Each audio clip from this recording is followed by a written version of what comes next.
bem, estamos de volta com Notícia da Manhã. Agora são 7 horas e 33 minutos, hora certa, Unimed Teresina, o plano para viver melhor, 21078000 é o telefone da Unimed, hora da gente falar de saúde, né? Tem tudo a ver com a Unimed. Nós estamos recebendo aqui o doutor André Gonçalves, que já está aqui comigo, médico endocrinologista. Doutor André, bom dia. Bom dia. Tudo bem? Muito obrigado por ter vindo aqui mais uma vez. Imagina, é um prazer. Hoje nós vamos falar sobre obesidade infantil. 1/3 das crianças brasileiras estão acima do peso por causa dos maus hábitos alimentares. Os nutricionistas apontam que o caminho para evitar uma população obesa no futuro é reeducar a criançada para o consumo de frutas e verduras. Veja na reportagem.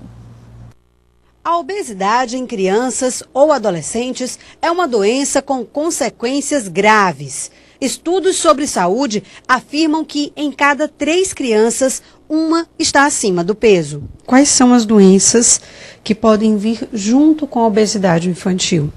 Bem, as doenças são as doenças cardiovasculares, a hipertensão, diabetes, problemas ósseos também, né?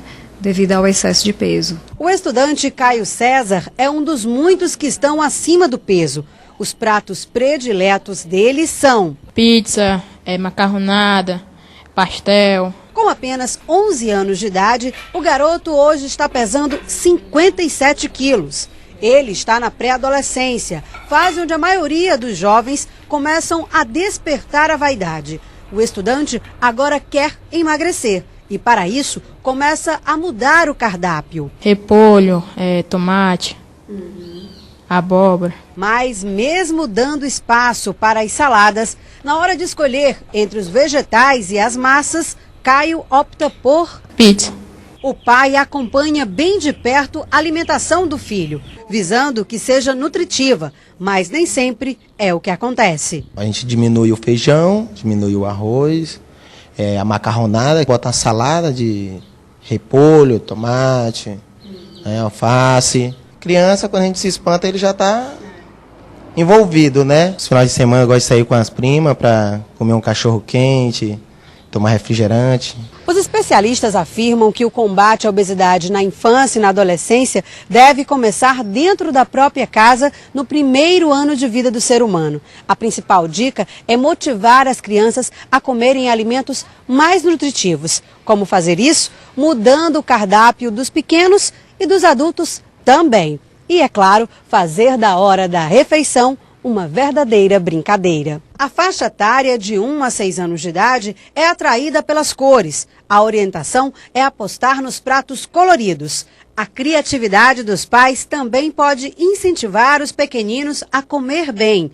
O Bob Esponja pode ser a pedida dos meninos. Já a Hello Kitty pode ser a preferida das meninas. Deixa o carboidrato, deixa o feijão, a batata, retira o arroz, mantém a salada, crua ou cozida, e a carne. E tirar o excesso de doces, o excesso de massas, né? Tirar também, porque muitas vezes a criança abre a geladeira, o que é que tem lá? Doce, tá? Então, agora, se não tiver, ela vai pegar a fruta. Então, a gente tentar fazer isso e tentar com que a família toda tenha esse mesmo tipo de alimentação. Muito bem, isso é muito importante. Vamos saber agora na prática como é que os pais podem fazer isso. Vamos ouvir aqui as dicas do doutor André Gonçalves, que é médico endocrinologista. Doutor André, bom dia. Bom dia. Doutor André, às vezes os pais dizem, mas o meu filho come tão bem, ele está tão gordinho, e acham linda a criança, está de repente até acima do peso, né? Está fofinha, está cheinha, e isso pode ser um hábito que pode ser levado durante toda a infância com muitos riscos para a fase adulta. Sim. Normalmente até os avós criam essa expectativa que esse menino não está comendo bem, leva no médico, tem alguma coisa errada. Bota um estimulante de apetite para ele. Sempre tem isso. Está faltando vitamina, doutor. Tem sempre essa questão. Tem muita questão da percepção da imagem. A criança vista como saudável é aquela criança tida como fofinha, né? Que tem bochecha para pegar, tem a criança que dá uma aparência saudável, pelo menos para a visão da família. Tem as dobrinhas, né? Exato. Então essa criança fofinha acaba se tornando aquele adolescente gordinho, que acaba se tornando um adulto obeso. Então a formação do hábito alimentar tem que ser desde o início, realmente. É uma coisa que é difícil de incutir por conta da questão cultural. Como a gente tinha conversado um pouco antes da reportagem sobre a questão dos hábitos nossos aqui. A dieta típica do piauiense, do nordestino em geral, é uma dieta muito calórica. Os alimentos, claro, são bem palatáveis, tudo, mas são bem ricos em sal, em gordura, em doces. Então essa dieta que a gente herda dos nossos pais, dos nossos avós, acaba com o passar do tempo gerando esse padrão, né, de obesidade disseminada. Fora isso, a gente tem acrescido aí também de uma forma mais cultural outros alimentos que também são tão calóricos quanto, principalmente fast food, que entra muito na linha do gosto, do paladar da criança. E os pais, muitas vezes, porque é mais fácil, porque a criança gosta mais, acaba indo na onda. Sim, é verdade. Há um apelo muito grande da mídia, né? Existe muita propaganda sobre fast food, sobre venha, traga sua família, vamos, dando sempre uma ideia de satisfação, de felicidade. Isso acaba gerando uma grande expectativa pelas crianças.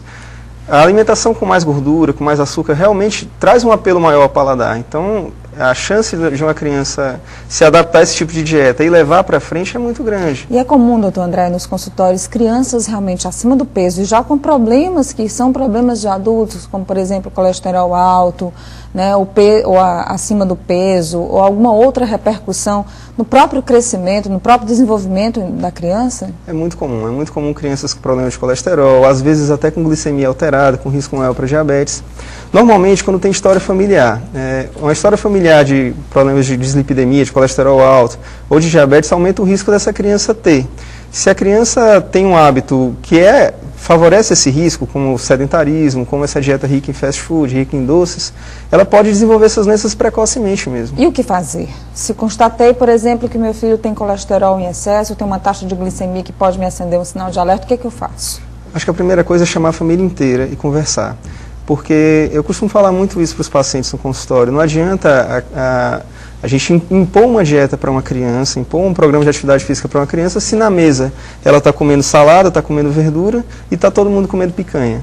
Então, a criança adquire o hábito da família. Se a família inteira não mudar, dificilmente a criança consegue aderir. Um adulto já tem dificuldade para aderir a uma dieta muito restritiva. Imagina uma criança.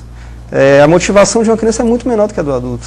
Agora, em que fase da vida a pessoa deve fazer isso? Quer dizer, tem que esperar até a criança ter uma conscientização maior? Crianças menores é mais fácil, crianças maiores é mais fácil? Eu acho que a família toda tem que começar de agora.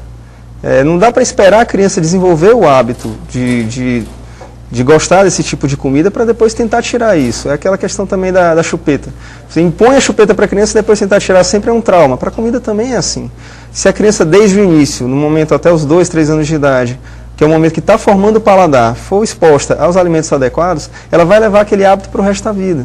Agora, a família precisa aderir a isso. A criança leva o hábito da família. Bom, e quais são as principais doenças provocadas pelo excesso de peso na fase da infância? Normalmente na infância o que acontece mais é a hipertensão, pode acontecer, e a dislipidemia, o colesterol alto. Diabetes pode acontecer, mas costuma ser numa fase um pouco mais avançada, depois dos 30, 40 anos. No caso do colesterol em excesso, há, por exemplo, medicação que pode ser usada ainda na infância, ou os médicos aconselham mais a atividade física, uma dieta mais restritiva? Normalmente pode ser feita a medicação na infância, mas não todas, algumas.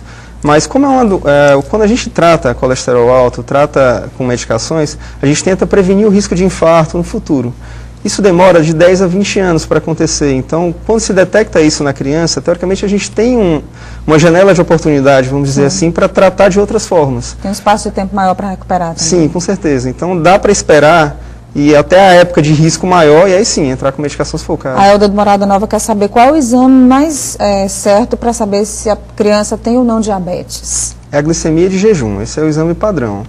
O exame de glicemia de jejum é que fecha o diagnóstico para isso. Muito bem, nós falamos hoje sobre a obesidade infantil, a repercussão de uma dieta errada para as crianças, hora de repensar, de pensar sobre o assunto, né, de não atender a todos os apelos infantis, os pais responsáveis é quem deve ficar atentos. Conversamos hoje aqui com o doutor André Gonçalves, que é médico endocrinologista. Obrigada, viu, doutor André, Eu que agradeço. pela presença aqui mais uma vez. Um bom dia para o senhor. Bom dia.